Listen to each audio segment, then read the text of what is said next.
Isishare ko sa inyo ang tatlong halaman na magandang itanim sa harap ng ating bahay para walang ahas na pumasok. Dahil itong mga ito ay may kakayahan magpataboy ng ahas. Kaya naman kung nais nyong malaman kung ano ang tatlong halaman na ito, just keep on watching. Hello everyone! Hello mga ka-jungle! Welcome again to my YouTube channel. So, nagdi-discuss po ako ng mga halaman based on my experience. Kaya kung bago ka lang po sa YouTube channel ko, don't forget to subscribe. Click the notification bell below for more updates sa ating Mark of the Jungle plant. So, nandito tayo sa La Habana Garden. Sa mga hindi nakakaalam, this is my La Habana house, rest house. At ito naman yung ating garden. And then today, isi-share ko sa inyo kung ano ang mga halaman na magandang itanim para sa mga intruders o sa mga insekto, which is isa din na ayaw natin, di ba, yung may ahas na pupunta sa ating bahay. So, itong mga halaman na ito ay makakatulong o based sa mga experience o based sa mga feedback na nakita ko online na itong mga halaman na ito ay merong mga strong na scent na ayaw ng mga ahas. Kaya naman, ito ang number 1. Unang-una dito sa ating listahan, ang magandang itanim sa gilid ng ating mga tahanan para walang ahas na papasok, no? Kasi yung mga ahas, alam nyo naman, medyo delikado yan kapag tayo ay matuklaw, lalo na yung mga poisonous na mga snakes o mga ahas. So, unang-una, itong ating mga lemongrass. Yung lemongrass ay isa sa pinakamagandang itanim sa gilid ng ating pader, kung meron kayong pader, o sa gilid ng ating mga tahanan. Dahil ang lemongrass, hindi lamang po siya para sa seasoning ng ating mga lutuin. Ito din po ay isang magandang insecticide and pesticide sa ating mga halaman at nagtataboy din ito ng ahas. Dahil para sa akin, ito na lang, dito na lang sa kanyang mga dahon, meron itong strong scent o pinakamatapang na amoy na ayaw ng isang ahas, yung lemongrass. At saka, itong lemongrass na ito, yung mga dahon nito ay matutulis, kaya ayaw nila pumasok dito. So, kung meron kayong lemongrass sa gilid ng inyong mga tahanan, mas maganda yan dahil hindi delikado ang inyong tahanan, lalo na kung nakatira kayo sa liblib na lugar, katulad ng mga bukid o bundok o sa mga riverside. Mas maganda magtanim ng lemongrass. Aside sa nagtataboy ito ng ahas o kahit anong mga insekto, pwede itong gawing pesticide, insecticide para sa ating mga halaman. For example na lang, kung meron kayong halaman na medyo matamlay, inaanay, o medyo parang maraming aphids sa kanyang dahon. Kumuha lang kayo ng dahon nito at i-blender ninyo, lagyan nyo ng tubig, idulot nyo ng tubig, at i-spray ninyo sa mga halaman ninyo.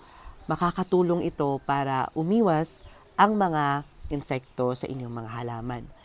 Lemongrass are the best also in fertilizing plants kasi meron siyang vitamin C para sa ating mga halaman. Kaya tinawag siya na lemongrass. And then, aside doon sa insecticide, pesticide, at nagtataboy ng ahas, include na din natin na ito po ay seasoning sa ating lutuin. Masarap ito kapag hinahalo sa ating tinola dahil nagpapasarap ito ng lutuin. Kasi itong amoy ng lemongrass ay nagpapabango siya ng mga lutuin, katulad ng mga sinabawan ng mga isda. Kasi nagpapatanggal din ito ng langsa. Kaya ayaw nito yung ahas dahil yung amoy nito ay sobrang tapang. Kaya maganda itong alagaan dahil ito po ay madaling alagaan din at nakakatulong ito sa ating mga bahay, sa ating tahanan para tayo ay maging safe. Yon, di ba? Pero yung ahas naman talaga ay syempre nakakatulong yan dahil it can balance the biodiversity or anything in this world. Pero yun lamang po tayo sa safety dahil tayo po ay tao at sila po ay hayop. So, ito lamang po, nag-share tayo para at least aware tayo na meron tayong mga halaman na ilalagay doon sa ating mga tahanan para maging safe tayo. Safety is the first priority. Kaya itong mga halaman ito ay sinishare ko sa inyo para makatulong. Ang pag-aalaga naman ng lemongrass, katulad dito, medyo nahihirapan ako sa pag-aalaga ng lemongrass mga ka-jungle, no? Lalo na kung nakatanim siya sa direct to soil. Kasi dito sa garden namin sa Halabana, medyo init. Init. So, ang lemongrass kasi, gusto nila yung mainit na klima. So, kaya ito, nilagay ko na lang sa paso para ilagay sa mas mainit na klima. Kapag tumubo naman sila, huwag kayong mag-alala kasi pwede kayong pumutol, hindi naman siya masisira. Basta, wag nyo lang kukunin yung kanyang ugat. Kasi tutubo na naman yung mga halaman, yung dahon ng ating lemongrass. So, yan yung ating lemongrass, ang ating first na halaman na nagtataboy ng ahas. Ang sunod naman na halaman o pangalawang halaman na magandang itanim sa gilid ng ating pader o sa ating tahanan, itong ating oregano plant. So, marami naman sa atin na alam na ang oregano ay isa din sa insecticide at pesticide. 'Di ba? Kapag tayo ay nagtatanim ng oregano, parang napapansin natin sa mga kababayan natin na mahilig magtanim, alam ko, napapansin nila na bakit wala kayang ahas na pumupunta sa amin o parang hindi ako nakakakita ng ahas dahil pala meron akong halaman na oregano. So first is, yung oregano ay isa sa pinakamagandang herbal at medicinal plant para sa may mga ubo sipon. Pangalawa naman, ito po ay hinahalo din sa lutuin, lalo na kung meron kayong mga lutuin na saktong-sakto na pwede kayong maglagay ng oregano. Pangatlo naman, ito po ay nagtataboy ng mga insekto, katulad ng lamok, langaw at kahit ano pa. At plus point na din kung meron kayong oregano sa bahay dahil nagtataboy ito ng ahas. Yung mga oregano ay maganda talaga magtanim. Lalo na kung nakatanim ito sa harap ng ating bahay kasi para hindi na yung ahas papasok. Dahil kapag makaamoy kasi sila nito, yung isang dahon ng oregano, yung katumbas ng scent nito ay sobrang lakas ng kanyang amoy nito. Dahil sa sobrang lakas ng amoy nito, ayaw nila na pumasok sa inyong bahay, yung ahas. At safety na din kapag meron kayo nito. So sa pag-aalaga lang nito, mga ka-jungle, pwedeng ito itanim sa tubig. Katulad ng aking ngayon, yan, nakatanim siya sa tubig at pinapalitan lang yan palagi, araw-araw, para hindi pamugaran ng lamok. Pero kahit naman hindi siya palitan, okay na okay kasi oregano ito, ayaw ng lamok dumapo dito. Pinapalitan ko lang siya para ma-maintain yung kanyang healthiness ng kanyang ugat. So, ang pag-aalaga ng oregano, simple lang, i-include ko na lang dito para alam ninyo. So, kapag tayo ay magtanim ng oregano, pwede kayong mag-cut nito at tapos itusok nyo lang kahit saan o ilagay nyo sa tubig, mag-uugat yan, and then pwede mo nang i-transfer sa ating lupa o sa kahit nakapat siya, pwede. Sa mga hindi marunong magtanim, pwede niyong i-water propagate muna para preparation, para at least successful kayo makagtanim ng oregano. At pwede naman, may seeds naman na nabibili sa mga online. Meron ako sa aking TikTok shop, mayroon ako doon na oregano seeds. Pwede kayong bumili doon para makagtanim kayo ng oregano plants. So, simple lang mag-alaga at magtanim. Mabilis lang ito paramihin. Alam niyo ba, sa US, sobrang mahal nito dahil yung iba, ginagamot ito sa mga anti-inflammatory kasi ito sa mga namamagang paa at kamay. So, nakakatulong din ito. Kaya naman, sa ibang bansa, binebenta ito. Pero dito sa atin, di ba, hinihingi lang ito sa ating kapitbahay. Pero iwan ko ba kung meron pa ba nagbebenta dito. Pero ito, hiningi ko lang ito sa aming kapitbahay. At pinarami ko na siya dito sa Lahabana Garden.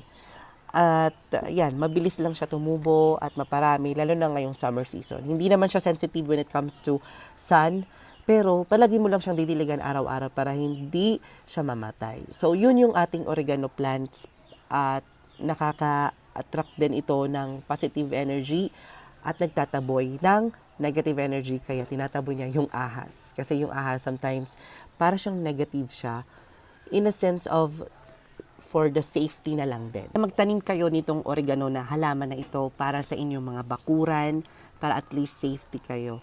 Dahil yung oregano ay nakakatulong. Hindi lang malalakas na amoy ang nagpapataboy ng isang ahas ng halaman, ng isang halaman. Meron din tayong halaman na katulad ng mga ahas na ayaw din ng ahas. Katulad na lang nitong snake plant na ito. Kaya tinawag siya na snake plant dahil parang sila ng snake, ng ahas, nagkakasing hawig, kaya ayaw daw ng mga ahas nito.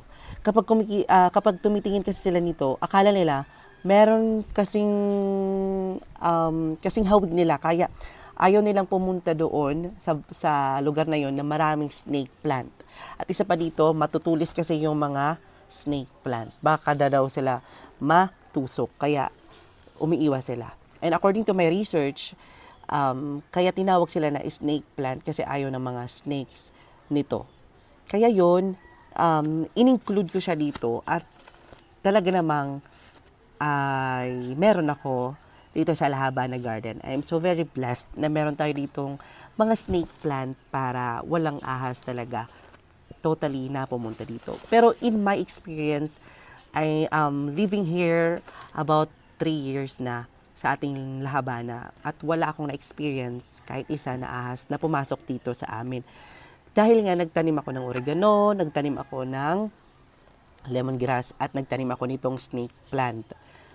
At wala naman akong na-experience na pumupunta dito sa aking house, pumupunta dito sa loob kasi nga meron akong halaman na ito at based on my experience, totoo na itong mga halaman na ito ay nagtataboy ng ahas.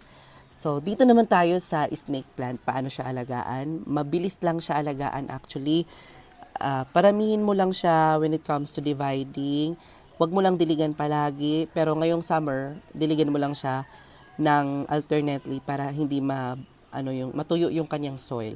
Basta madali siyang alagaan. Actually, meron akong care tips dito. I-ano ko na lang sa ating YouTube channel, pwede niyong hanapin yung care tips ng snake plant, paano ko siya napapagrow.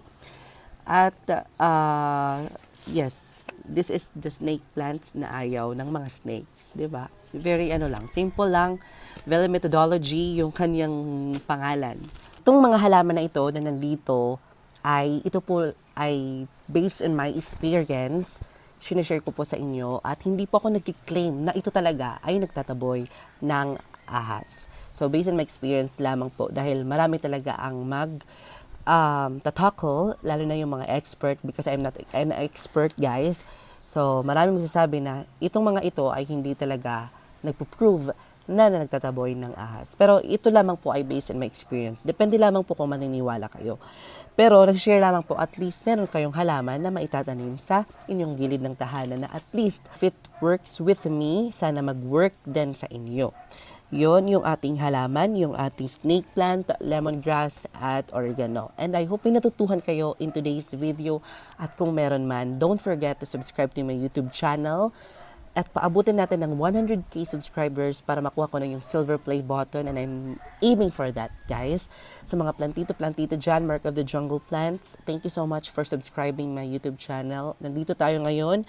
At patuloy tayong mag-vlog about plants. And I will see you next episode because more plant, less stress.